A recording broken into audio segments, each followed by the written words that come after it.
Հարգելի ռադիոլսողներ եւ ռադիոդիտողներ, այսօր Tech-ing Shop-ին է եւ ես Սովանեսյան Մարիամն եմ, առաջատար տեխնոլոգիաների ձեռնարկությունների միության համայնքային զարգացման եւ գործընկերությունների ղեկավարը։ Մենք հիմա գտնվում ենք գործարարալիքում, Tech-ing Shop-ին գործարարալիքի եւ ԱՏՑՄ համատեղ նախագիծը եւ դուք հիմա լսում եք Tech համայնք հաղորդաշարը։ Այսօրվա իմ հյուրն է Նարեկ Ասլիկյանը, ACA Armenian Code Academy համահիմնադիրը եւ տնօրենը, ինչպես նաեւ ԱՏՑՄ խորհրդի անդամը։ Ողջույն Նարեկ ջան։ Ողջույն Մարիամ ջան։ Շնորհակալ եմ հրավերն ընդունելու համար։ ACA-ը արդեն 10 տարի է գոյություն ունի եւ մեծ համայնք է ձևավորել իր շուրջը այս տարի 10 տարին որ 10-ամյակը որ նշում էինք, ես պատիվ ունեի ներկա գտնվելու ու կարծես թե մեր ընդհանուր մեծ տեխնոլոգիական էկոհամակարգի տենց փոքր մինի տարբերակը կարծես ներկա էր ձեր միջոցառմանը Կուզեի հետ գնայինք ACA-ի ստեղծման տարիներին, որը նաև կապված է քո հայրենադարձության հետ, կարծես, ու մի քիչ պատմեք, հա, ինչպես եք այս 10 տարիներին աշխատել, որ այսպեսի մեծ համայնք եք ձևավորել։ Իհարկե մեծ հաճույքով, շնորհակալություն հրավիրելու համար։ Այստեղ ACA-ի պատմությունը բավականին հետաքրքիր է այն տեսանկյունից, որ ինքը սկսվում էր որպես մի բան, բայց ինքը դարձավ լրիվ ուրիշ բան։ Իրականում ի սկզբանե մենք ուզում էինք օգնենք գործատուներին իրենց համար պատրաստենք ջունիոր մասնագետներ։ Փաստացի դա դարձավ իհարկե գործունեությունից մասերից մեկը, ուղղություններից մեկը, բայց 10 տարվա ընթացքում ACA դարձավ տաղանդների էկոհամակարգի վակուում լցնողը։ Տենց ամենահեշտը տենց է երևի նկարագրել, որովհետև սկսած հավաքագրումից, վերջացած կրթությունից եւ համայնքի ակտիվություններից ամեն ինչով զբաղվում ենք, եթե դա նպաստում է նրան, որ շուկան մեծանա։ Համ կազմակերպությունների քանակով, համ մասնագետների քանակով, ներգրավելով արտաքին ինչ-որ ուժեր, դասընթացավարներ կամ ինչ-որ փորձագետներ, որոնք կարող փորձով կիսվեն Հայաստանի մասնագետների հետ, այսինքն ամեն ձևով նպաստել նրան, որ աճեն մասնագետները ու աճի շուկան։ Այստեղ մի պահ կա, որ մենք սկսեցինք շատ արագ աճել որպես կազմակերպություն, հետո նոր հիշեցինք մեր դեմոգրաֆիան, ու հասկացանք, որ մենք չենք կարող այդքան արագ աճենք, ինչքան ուզում ենք, մենք պետք է զուգահեռ աշխատենք նրա վրա, որ շուկան աճի, որ մենք էլ իր հետ աճենք։ Այսինքն չենք կարող պատրաստենք այնքան մասնագետ, ինչքան ուզում ենք, ինչքան մեր մտքով կանցնի, եթե իրենց համար այդքան աշխատանք չի լինելու։ Բայց միևնույն ժամանակ մոտ 2 տարի առաջ դուք ասում եք, որ ձեզ ավելի շատ մարդ է դիմում, ձեզ մոտ տարբեր ծրագրերին սովորելու, քան դիմում են համալսարաններ։ Արդյոք այդ տենդենսը հիմա պահպանվել է ու նաև նշեցիր հա ջունիորներ եք հիմնականում ջունիորներ եք պատրաստում հիմա ոնց որ կուզեմ նաև մի քիչ բացես որովհետև կարծես թե արհեստական բանականության զարգացման հետ ու իր հանրայնացման հետ զուգընթաց ջունիորների ավելի քիչ անհրաժեշտություն կա կարծես ու նաև շատ գործատուներ նախընտրում են ջունիորներ չվերցնել ոնց եք դուք դրան արձագանքում Տենդենսը չի պահպանվել դիմորդների նրա պատճառով, որ մենք ենք նաև քչացրել մեր ծրագրերը սկսնակների համար, պահել ենք մենակ այն անհրաժեշտ մասնագիտությունները, որոնք պահանջված են ամենաշատը հիմա աշխատաշուկայում, այսինքն մի շարք մասնագիտությունների շրջանակներում, այդ թվում նաև ծրագրավորման, չնայած որ մեր անվան մեջ կոդ բառը դեռ մնացել է մենք կամ սառեցրել ենք կամ քչացրել ենք այդ ծրագրերը դրա համար դիմորդների քանակը աբսոլյուտ թվով չէր կարող գերազանցի չեմ էլ նայել այս տարի օրինակ համասարան ինչքան են դիմել ես հիշում եմ 2 տարի առաջ 18000 դիմորդ մենք ունեինք 12000 բոլոր համասարանները այս տարի կարող է հավասար լինի կամ նույնիսկ մեզ մոտ ավելի քիչ լինի բայց հարցը նրա մեջ է որ մենք մտածված քչացնում ենք այն ծրագրերը, որտեղ ջունիորներ ենք պատրաստում, շատացնում ենք ծրագրերը, որտեղ մենք վերապատրաստում ենք մասնագետներին, deep dive ծրագրերը կոչված, օրինակ, որտեղ մենք փորձառու մասնագետներ ենք ներգրավում եւ իրանց վերապատրաստում ենք մեծ մասամբ դրսից դասընթացավարներ ներգրավելով։ Կամ մեր B2B ուղղությունը, երբ որ մենք գնում ենք կազմակերպություններ եւ իրենց անձնակազմն ենք վերապատրաստում, որը մեր գործունեության զգալի մասն է, երևի կեսը։ Իսկ այդ ջունիորների մասին կներես չարձագանքեցի, այստեղ կարևոր պահ կա, որ արհեստական բանականության պատճառով, նաև մի քանի կրիզիսների պատճառով ընդհանրապես հավաքագրումը մի պահ շատ էր իջել, ակտիվությունը հավաքագրման մեջ, բայց ջունիորներին որ չեն ներգրավում կազմակերպությունները կամ ավելի քիչ են ներգրավում, այդ ժամանակավոր է։ Մի պահ հասկանալու են կազմակերպությունները, որ առանց դրա երկարաժամկետ պլանավորում ընդհանրապես չի կարա լինի։ Այսինքն դու չես կարող պլանավորել քո 3 կամ 5 տարվա աճը ստրատեգիկ կազմակերպության, եթե դու չունես տաղանդների փուլ, որոնց վրա կառուցելու ես։ Իսկ ամբողջ քո հույսը չի կարա լինի դրսից բերած մարդկանց վրա, այսինքն դու պետք է քո տաղանդների փուլը, քո մշակույթ կրողների թիմը մեկը պատրաստես։ Նույնիսկ եթե քեզ այսօր պետք չեն նոր մասնագետներ, դու պետք է տարեկան մեկը քո անձնակազմի մի 5%-ով գոնե մարդկանց ներգրավես ջունիորների, որ ինտերների, փորձնակների, որ իրանց պատրաստես, որ իրանք լինեն քո սենյորները ապագայում։ Իսկ վերադառնալով այն ամենասկզբնական կետը ACA-ի, ո՞նց է կար այդ որոշմանը, որ պետք է նմանատիպ կրթական կենտրոն չի դա, չէ, ինքը ավելի շատ այնց մեծ էկոսիստեմ է, ավելի ո՞նց է կար այդ որոշմանը, ընդ որում հայրենադարձվելով հանդերձ։ Ես HR մասնագետ եմ կրթությամբ, աշխատել եմ երկար ժամանակ որպես HR ու հիմնական իմ գործունեությունը ինչ որ ձևով կապված է եղել HR-ի հետ, HR-ը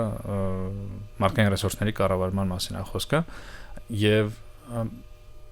միշտ փորձում էի տեսնեմ թե Հայաստանում ընդհանրապես կարամ զարգացնեմ իմ կարիերան, իմ մասնագիտությունը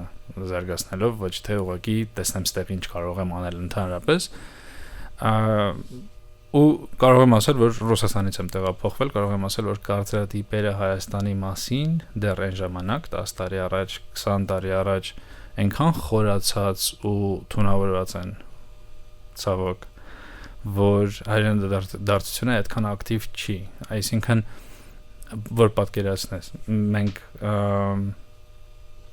2014 կամ 15 թվականին ես ամռանը եկել էի Հայաստան, որ ուղղակի տեսնեմ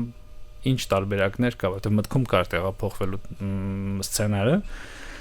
եւ հանդիպեցի տեխնոլոգիական մի կազմակերպության տնօրենի հետ։ Ընկերս խորհուրդ տվեց, որ կարող եմ ծանոթանալ։ Դա SFL-ն էր։ SFL-ի ղեկավարության հետ հանդիպեցինք եւ զրույց ունեցանք, որի ընթացքում ես ուղղակի հարցրեցի ոչ մի բան չիմանալով ընդհանրապես հայկական տեխնոլոգիական ոլորտի մասին, հարցրեցի ձեզ օրինակ ձեր կազմակերպությունում HR պետք է Ռուսաստանից եկած, մի քիչ գորոզ չեմ կարող ասեմ, բայց հենց կասկածելով, որ չէ, երևի ձեզ հələ որ HR պետք չի լինի, եւ տնօրենը ասաց, չէ, մեզ HR պետք չի, մեզ պետքա talent performance manager։ Ու ես մի քիչ շշմեցի, ես չէի պատկերացնում, որ կարա զարգացած լինի այդքան ոլորտը, այդքան մասնագիտությունները եւ այլն, ու մի քիչ փորփրելով հասկացա, որ չէ, ոնց որ թե կամուրջները ավելի շատ տանում են դեպի արևմուտք, ու արևմուտքի հետ ավելի հավասար է զարգանում Հայաստանի տեխնոլոգիական ոլորտը, ոչ թե Ռուսաստանի կամ post-սովետ երկրների։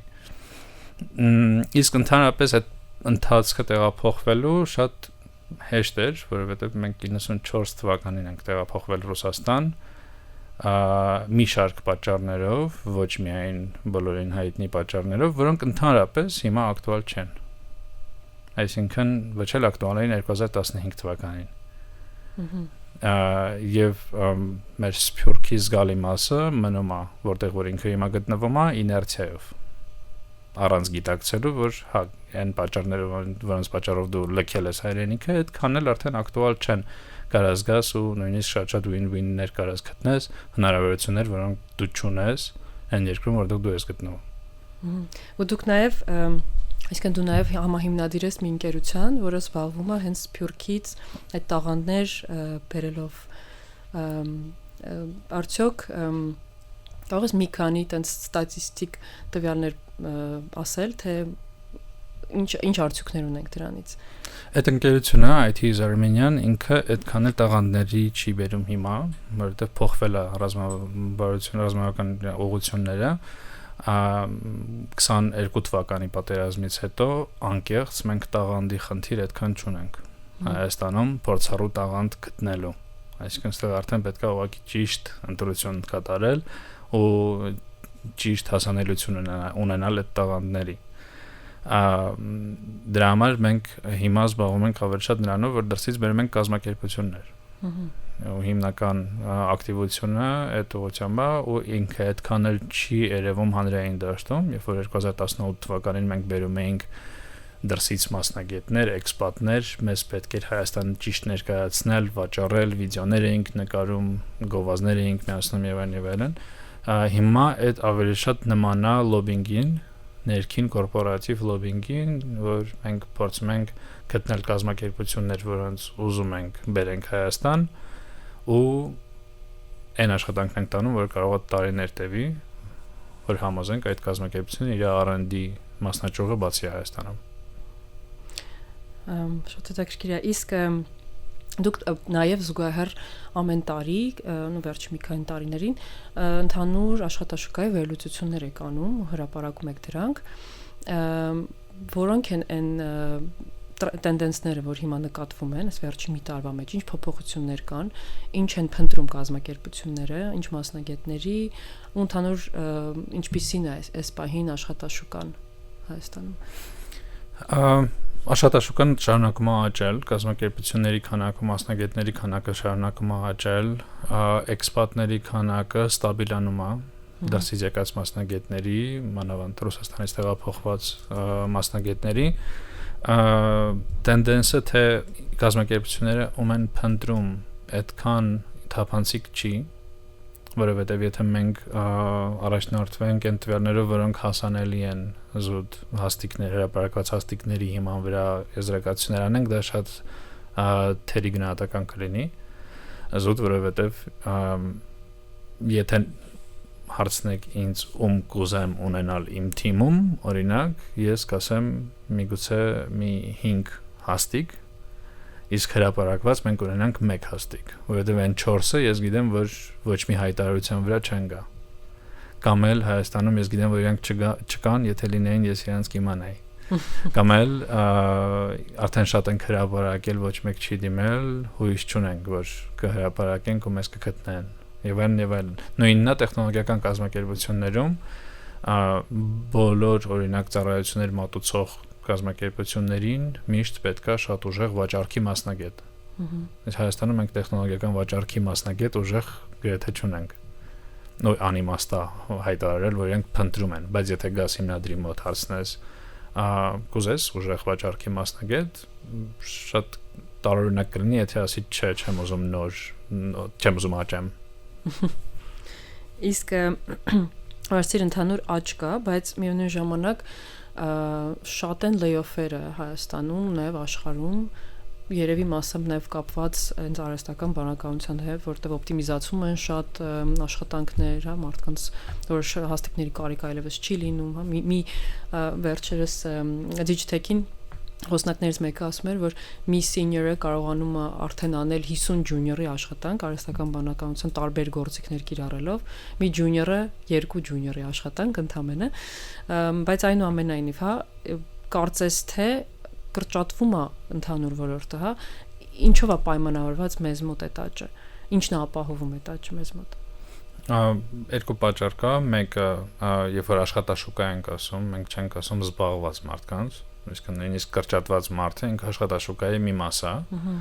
ու մեզ այդ ձևով աշխատաշուկան պետք չափել ոչ թե հենց գրանցված զբաղված մարդկանցով, որովհետև մենք այդ վերլուծությունը անում ենք նաև դրսի համար, ներկայացնելով թե ինչ աշխատանքային փուլ կա ստեղ, այսինքն ինչ աշխատակիցների փուլ կա, տաղանդների, որից կարելի է օգտվել, եթե դուք գաք օրինակ ստեղ ձեր բիզնեսը զարգացնեք։ Այս բան քանակային ինչքան է մեր աշխատանքը։ 59000 59000 մարդ ունենք, փետրվարի սկիզբ նոր վերլուծությունը կլինի արդեն 2025 թվականի, այնտեղ update-ած թվերը կլինեն թարմացված։ Ինչ պատճառով է, որ աճում է։ Կազմակերպությունները մեկը մեծ մասամբ աճում են, դանդաղ ավելի, բայց աճում են։ Այն ինչը կապված է արհեստական բանականության ազդեցության վրա Հայաստան շատ դանդաղ է հասնում, որովհետև միջև հիմա մեկա մոտ 65%-ը աշխատաշուկայի դա outstaff կազմակերպություններն են եւ ծառայությունների մատուցող կազմակերպություններն են եւ դա նշանակում է որ իրանք չեն որոշում այդքան ինչ աշխատակազմ են իրանք ունենալու այսինքն իրանք հաճախորդն է որոշում հաճախորդը մեծ մասամբ խոշոր մեծ ժառանգություն ունեցող կազմակերպություն է, որը չի կարա մի տարվա կամ 5 տարվա ընթացքում արհեստական բանականությունով փոխարինի իր գործընթացները, խոշոր բանկ կամ հիվանդանոց կամ ինչ-որ ապահովագրական ամերիկյան կազմակերպություն։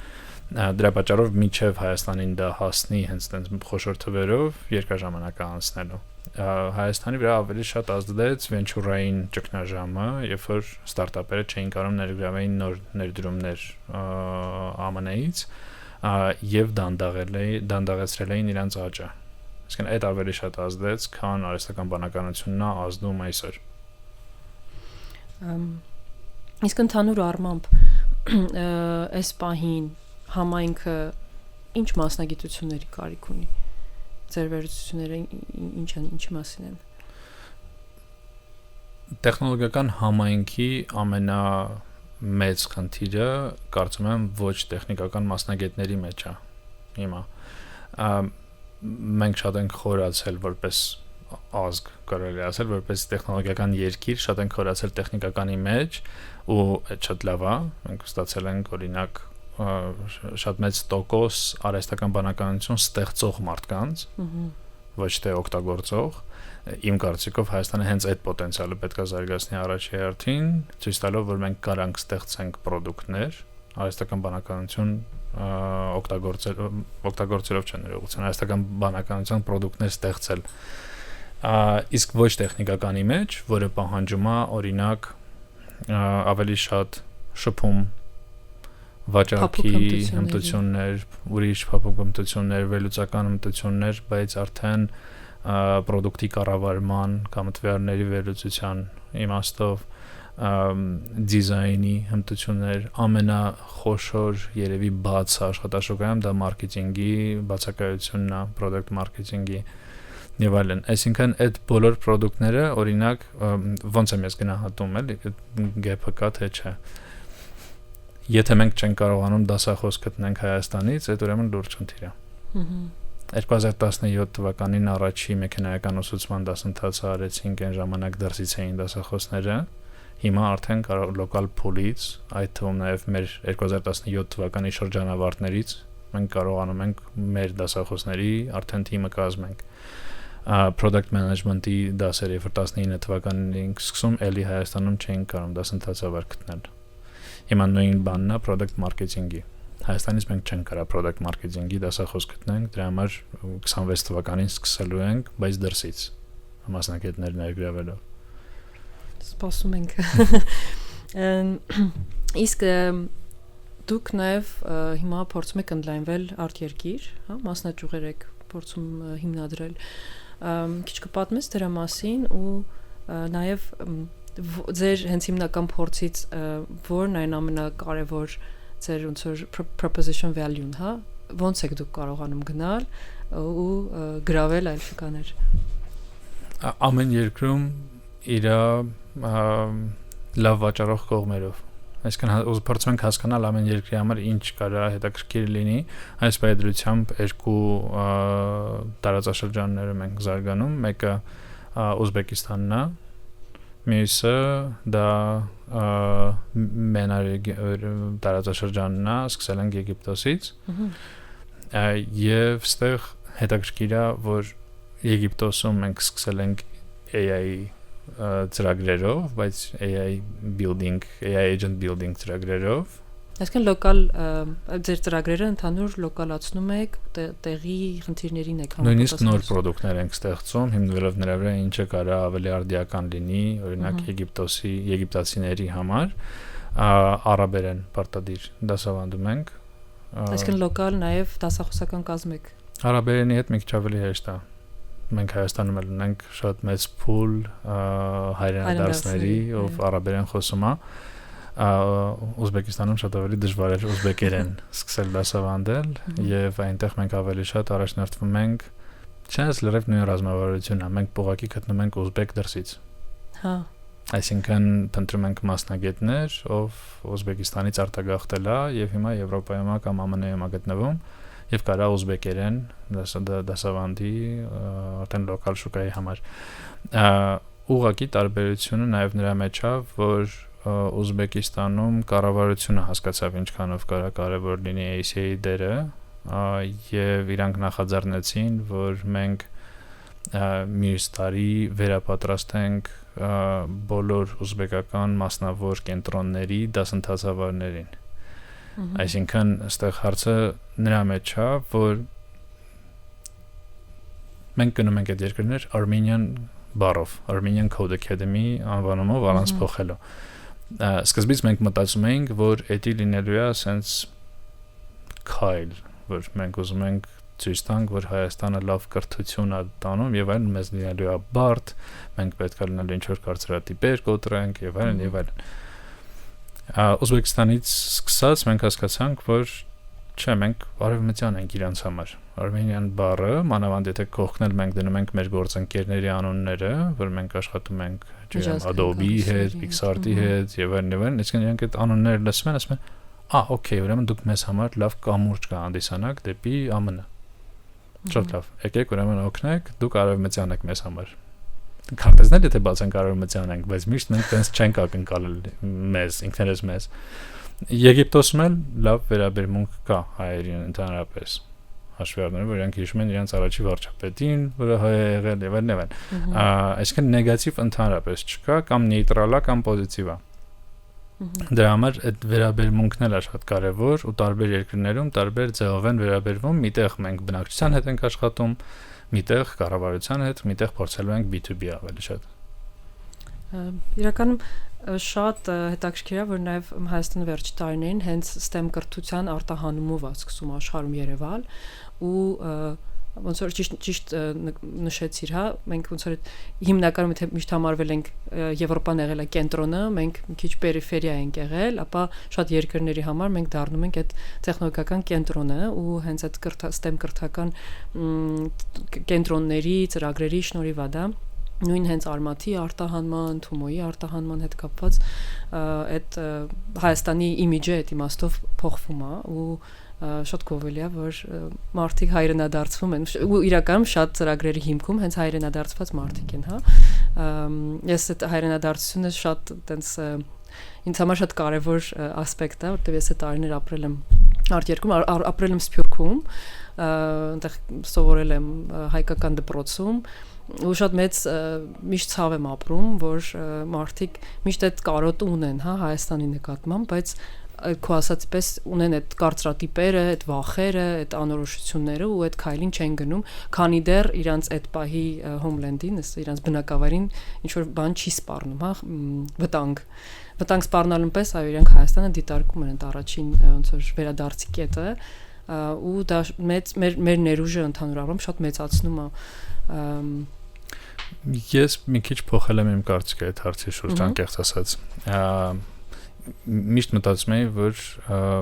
ակնհայտ պոզիտիվ բան է հայրենադարձությունը, ու պետք է ամեն ինչ անել, որ հնարավորինս շատ հայ վերադառնա Հայաստան, կապ չունի ով եւ այլն, մեզ պետք են գործանող մարդիկ, հարկատուներ եւ այլն եւ այլն։ Այնպես ստացվեց, որ ես ընկել էի Լուիս հիմնադրամի համայնք 2009 թվականին, 2010, բայց մի հատ հավաք կար, որտեղ գտնվում էր մոտ մի 140 մարդ այդ հավաքի ընթացքում, բոլորը Լուիս համայնքից։ Ես դեռ չէի տեղափոխվել Հայաստան, իսկ դեռ Ռուսաստանում էի ապրում, մեծ մասը այնտեղ այն մարդիկին, ով ընդունվել է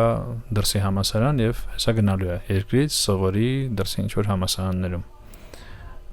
Ես հասկանում էի, որ այդ մարդիկ չեն վերադառնալու, որտեղ այդ պահանջը չկար հիմնադրամի կողմից, ու այն ժամանակ շատ էի տխրում, որ հեսա մենք կորցրեցինք այս մարդկանց հաստատ։ Իսկն 140 հոգի հեսա գնալու է, ու մենք իրանց չենք տեսնելու։ Ու իրոք տենց էլ եղավ, երևի մի 10-20% վերադարձավ Հայաստան, չեմ նայել անկեղծ, ուզում տենց է տպավորությունը, որ 20%-ից ավել հիմա չեն վերադարձել, բայց այդ 140 հոգուց մենք օրինակ ունենք մի քանի դասընթացավար հիմա։ Այդ 140 հոգու մեջ էր Code Signal-ի founder-ը, որը հետո գրասենյակ է բացել Հայաստանում եւ առաջատար տեխնոլոգիական կազմակերպություններից է, ստարտափներից է։ Այդ 140 հոգու մեջ էր Superannotate-ի հիմնադիրը։ Այսինքն այդ մարդիկ եթե չգնային այն ժամանակ ու չմնային, որովհետեւ շատերը չեն վերադարձել, շարունակում են դրսում մնալ ու ընդեղից գործել։ Հայաստանը չեր ունենա շատ product-ներ, չեր զարգանա ինչ որ ուղղություններով։ Իրականում հա, տեխնոլոգիական աշխարհի, տեխնոլոգիական համայնքի համար դա շատ կարևոր է, որովհետև հիմիկվա տեխնոլոգիական համայնքը նաև ձևավորվել է Սիլիկոնյան հովտում աշխատած հայերի ու հիմա այնտեղ ապրող։ Այո, այստեղից գնացած ընդվորում հայերի շնորհիվ, այո։ Եվ հիմիկվա էլ ամենամեծ պրոյեկտները հենց Սփյուռքի հայերն են անում Հայաստանում, նույն այդ Firebird-ը, որ 500 միլիոնանոց պրոյեկտ է, եւ շատ ստարտափներ, այո։ Այդտեղ պետք է ուղղակի մի քիչ խուսափել նրանից, որ այդ մարդիկ մեղքի զգացողությունից ելնելով ինչ որ բան Հայաստանի համար անեն։ Այսինքն ոչ թե ես լքել եմ հայրենիքը, պետք է ինչ որ ձևով ներողություն խնդրեմ, արի ինվեստ անեմ, այլ Հայաստանը ու կառավարությունից սկսած մինչև համայնք անի ամեն ինչ, որ ձեռնտու լինի դա։ Win-win լինի բոլորի համար։ Հա, դրսից հայ չի կապ չունի, բայց առաջի հերթին մեր հայրենակիցները, երբ որ ուսումնասիրեն, որ երկրում իրանք կարան ներդրումներ կատարեն, որ երկրում իրանք կարան data center-ից օգտվեն, օրինակ, կամ որ երկրում իրանք կարան թիմ հավաքեն, Հայաստանը լինի պատասխանը ոչ թե որովհետև հայ ենք, այլ որովհետև ձեռնտու է իրանց համար։ Իսկ Այս մասը ոնց որ ամփոփելով որպես ԱՏՑՄ խորհրդի անդամ կուզեմ նաև մի հատ հարց տալ։ Անցյալ տարի, այսինքն այս տարի, հա, փետրվարին դու ընտրվեցիր խորհրդի կազմում, ու ինչպես ես տեսնում քո ներդրումը ընդհանուր համայնքի զարգացման մեջ, ԱՏՑՄ-ի համայնքի, եւ հեսա շուտով էլի ընտրություններն են լինելու։ Ոնց կգնահատես այս մի տարվա քո փորձառությունը որպես համայնքի անդամ։ Շատ բարդ հարց է։ Պատրաստ անել հաջորդ ընտրություններին։ Շատ բարդ հարց է, որովհետև իմ փորձներ ու ներգրավվածություններ համայնքում շատ խաոտիկ է։ Ուրեմն դժվար է գնահատել, մասնագիտացված չեմ ինչ-որ մի բանի մեջ, որ ես Խարկով ես համել։ Հա, ու դիտարկում եմ ինձ ավելի շատ որպես connector, այսինքն մարդով միացնում է ինչ-որ տարբեր կետեր, գործից ելնելով, գործի բնույթից ելնելով, գրեթե բոլորի հետ ինչ որ չափով աշխատել եմ հայկական համայնքում տեխնոլոգիական, կամ իրանք եղել են հաճախորդ, կամ իրանք մեզ մոտ են սովորել, կամ իրանք մեզ մոտ են դասավանդել եւ այլն, քանի որ թվերը բավականին շատ են։ Ասես թվերի մասին։ Ընդհանուր առմամբ մի 18000 շրջանավարտ ենք ունեցել այս ընթացքում, կոպիտ ասած մի 15-20%-ը աշխատաշուկայի ինչ որ ձևով կամ մեզ մոտ պատրաստվել է կամ մեզ մոտ է դարձել մասնագետ։ Ու մի 150-ից 200 կազմակերպության հետ աշխատել ենք տարբեր ֆորմատներով։ Դրա համար հա, այդ կապը բոլորի հետ կա ու երբ որ տարբեր խնդիրներ են առաջանում, միշտ պետք է մարդ ինձ թվում է, ով կարա ոչ թե լուծում տա, այլ մարդ տա, ով լուծում կտա։ Իմ դերը ավելի շատ այդպես խնդիրների մեջ եմ տեսնում, որպես միացնի կամ իմանա ով կարա այս խնդիրը լուծի։ Մյուս տարվա ընտրությունների հետ կապված անկեղծ ընդհանրապես չեմ մտածել ինչ եմ անելու, ոնց եմ անելու եւ այլն։ Ցույց կտա ժամանակը։ Նարեկ ջան, մեզ հատկացված եթերաժամը ավարտին մոտեցավ։ Մենք կհանդիպենք հաջորդ 5 շաբթի։ Շնորհակալություն։